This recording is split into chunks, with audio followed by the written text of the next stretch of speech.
the time for you to consider what's already behind you that you've done and really acknowledge everything that was cool. What's next that you're currently working on? What do you think you already have accomplished? It's just going to take some follow through. Let's take a minute to sit down and acknowledge where you are in a process and really consider being in love with that journey. Hey everybody, Jeff here. Before we get started, if you're getting value from the podcast, please take a moment to like and subscribe to our YouTube channel. For those of you listening on podcast apps, don't forget to rate and review. Your support really helps the show reach more people, and for that, I am truly grateful. Now let's dive in.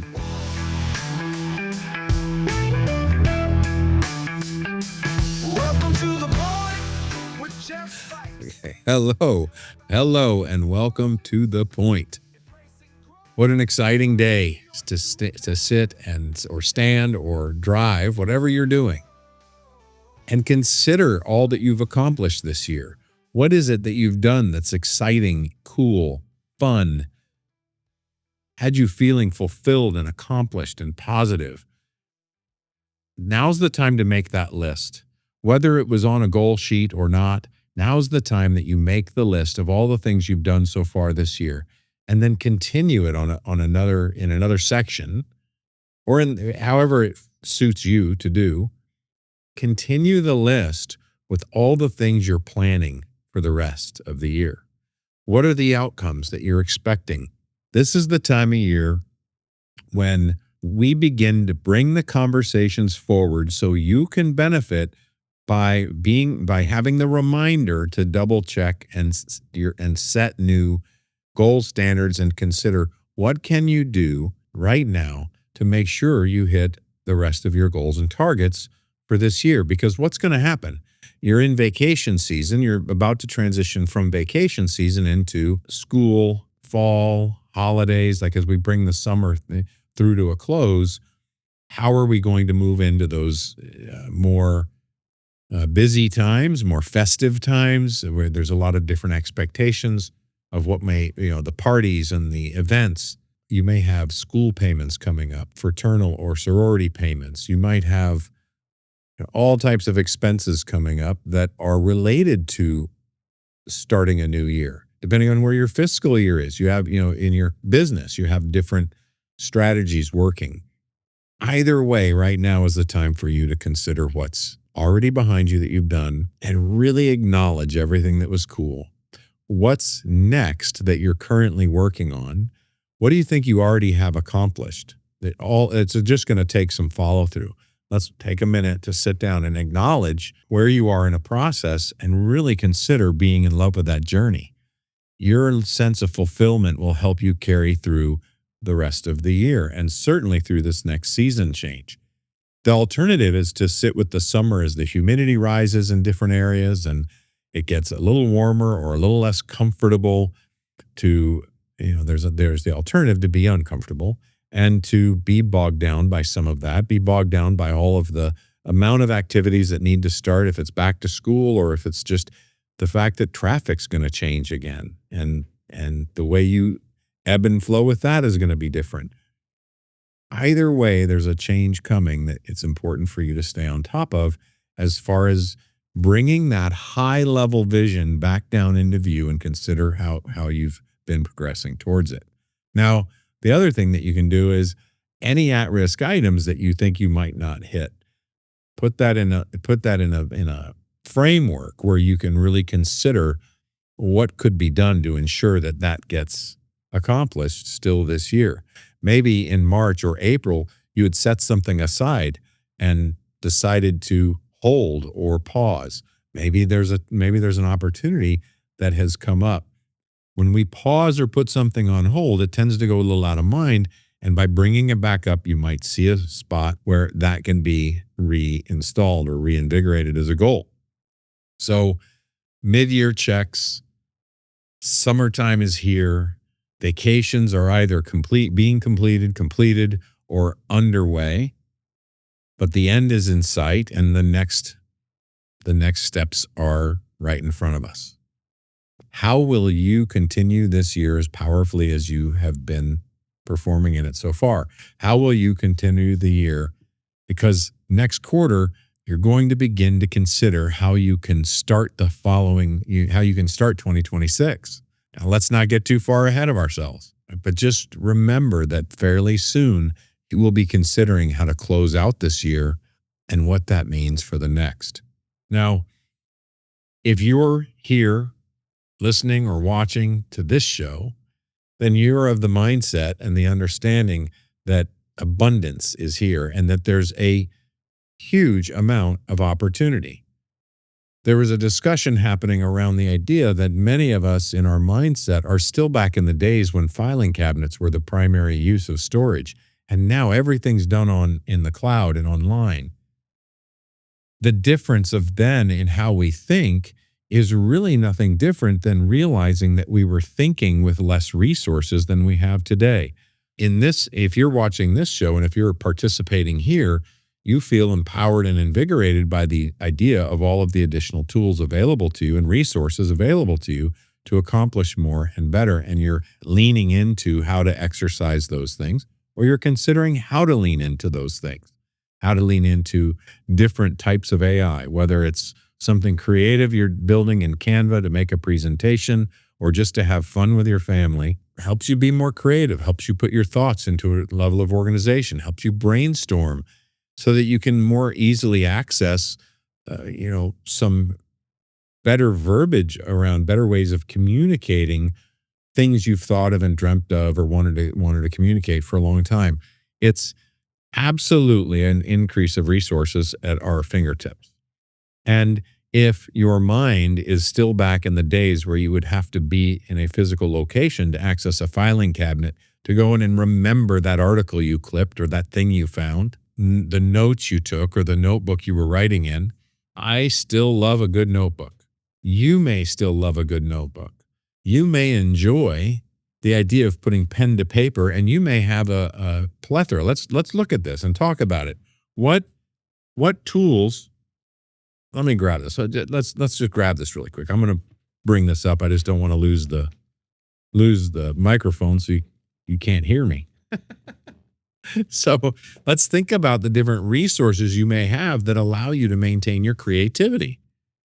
These are a few of the examples of things that I carry, right?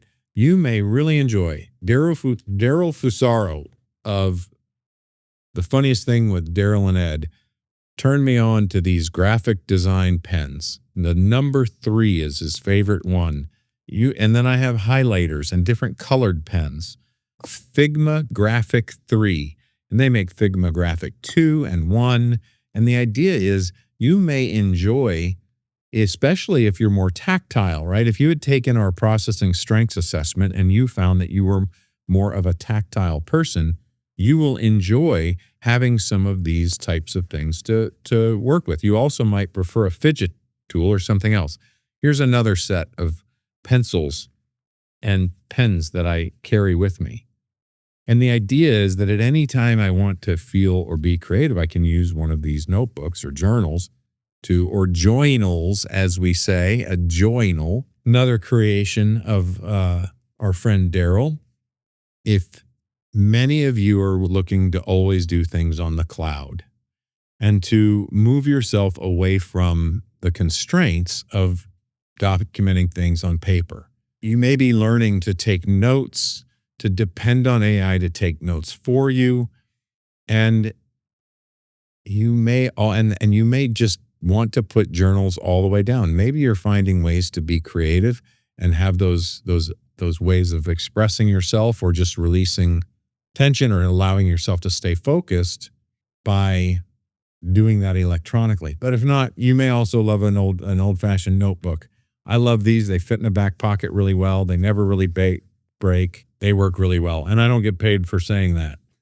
It's just showing the way that I tend to express myself in the hope that may help you feel okay and run forward with whatever it is that you're doing to stay on top of your thoughts and your expressions. So here we are mid-year. In the next couple of weeks, you're going to have the opportunity to sit down and really think about the forcefulness and aggressiveness and that you're working with yourself on the use of gratitude. we're gonna bring forward some of the gratitude sheets and practices that we use to really get 10 times results on your gratitude practice, right? The idea that in 30 days, you can write down 3 things you're grateful for over 30 days, and you'll have a chemical improvement in your mind. Your emotional resourcefulness will have a measurable increase within 30 days.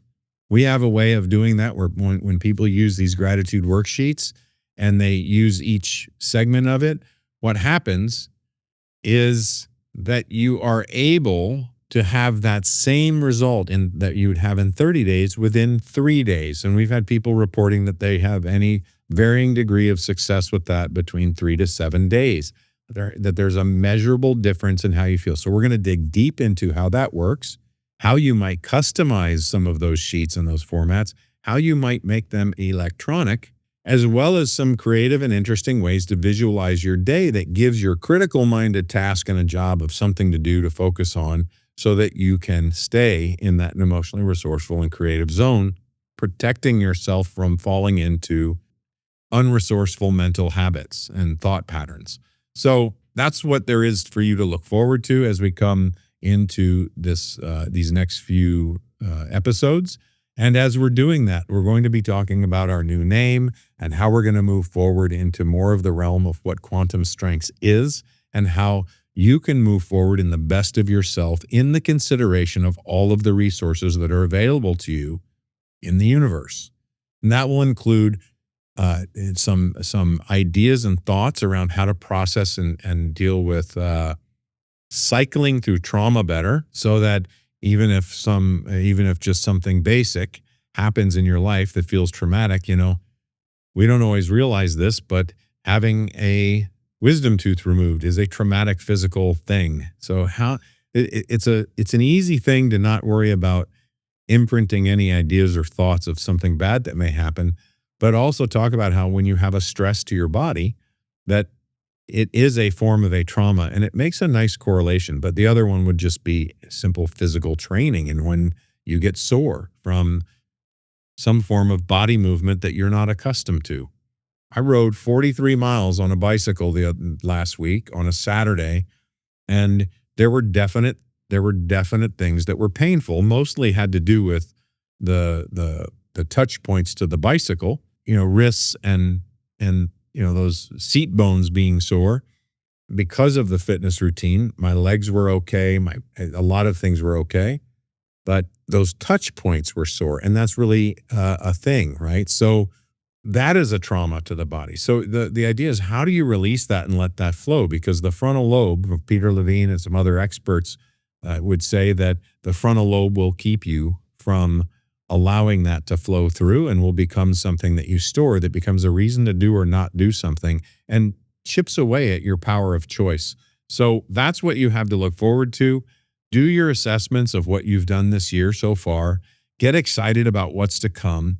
Make sure you focus on all of the things you think were really cool, fulfilling, fun, and exciting that you've already done this year, what you're proud of, what you'd like to brag about if you were to brag. Focus on that list of things that make you feel good thinking about. That's a way to tap into the resourcefulness. Then spend a few minutes thinking about anything that you missed, anything you'd like to improve, any feedback you got that you would like to make a shift in, and then sandwich it again by reconsidering the list of things that were really great as you consider planning forward.